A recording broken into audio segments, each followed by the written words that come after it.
Hello guys. So ayan no. Nakita mo naman ayan ang panahon natin ngayon dito guys, makulimlim at maambon-ambon no.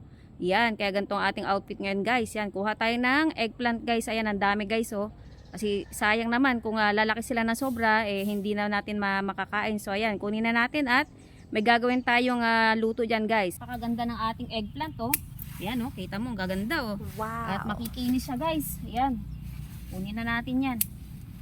O di ba? Kasi guys, biglang nag-uulan na. Kaya yan oh. Ang ganda ng mga binigay niyang bunga ngayon, ang dami. Yes. So ito pwede na to. Yan, i-harvest na natin yan guys. Yan, yung mga maliliit wag muna natin kunin kasi lalaki pa yan siya eh.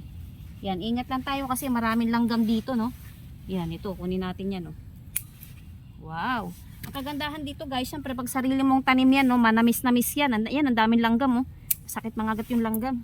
Ito, tatago siya. Laki na ito. Yan, oh. Kita mo, oh. Wow. Yan, masarap to guys. Meron akong ginagawang luto dito. Nilalagyan ko ng sauce ng kimchi. Naku, napakasarap nun. Yan, dami na natin nakuha. Ayan, oh.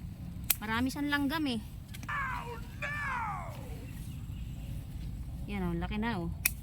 Diba? Maganda to sa kalusugan natin ang pagkain ng eggplant, no? Oh, wow. Yung doon sa ilalim mararami, kaso malanggam. Ayan guys, oh, dami na natin na harvest. Yan, mababa lang kasi yung puno nito eh. Masipag magbunga itong mga ganito, lalo na nadidiligan sila ng maayos ngayon. Yan, oh. O, diba? Yan, nilagang talong lang eh, okay na, bagoong lang. Yan, yung maliliit, wag muna natin kunin. Lalaki pa yan siya. So, ayan guys, no? Kita mo naman, no? O, ang gaganda, diba? Yan, ang dami natin nakuha, oh. O, diba? Yan lamang guys, kasi hindi natin pa pwedeng kunin yung iba, no? So, ito muna, yan mga nakuha natin, no? Diba? Ang dami, oh. Wow. So, ayan lamang guys. Thank you for watching and bye-bye!